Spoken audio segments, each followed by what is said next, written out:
Docteur Catherine Solano, bonjour. Bonjour Claire. Je rappelle que vous êtes médecin sexologue et aujourd'hui, vous allez nous expliquer si la masturbation peut être bénéfique ou pas.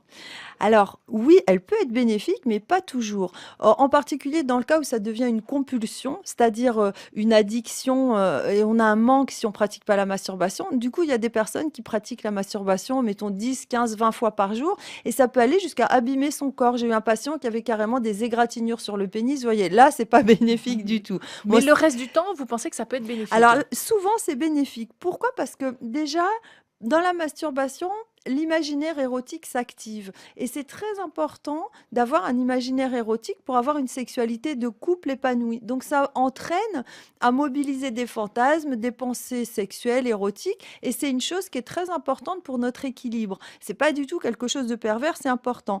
Et donc quand je dis ça, ça veut dire que la masturbation, je dirais naturelle, c'est bon. Quand on regarde de la pornographie, c'est différent parce que ça n'active pas l'imaginaire érotique de la même manière. C'est des prêts à, comment dire, fantasmer, tout fait à l'avance et c'est pas du tout la même chose. Donc c'est bien mieux de pratiquer la masturbation avec son imaginaire. Et Quels puis, sont les autres points positifs? ouais, il y a un autre point très positif, en particulier quand il y a une différence de désir dans le couple. Souvent, beaucoup d'hommes qui sont en couple continuent à pratiquer la masturbation parce que ça permet de gérer leur excitation et leur désir. C'est-à-dire qu'ils vont dire, ma partenaire, elle a envie d'un rapport 2 fois par semaine. Moi, j'aimerais en avoir tous les jours ou 3 fois par semaine. Du coup, une fois je pratique la masturbation, je me sens bien quand même, je la harcèle pas, elle est contente aussi. Donc ça, c'est très important pour le couple.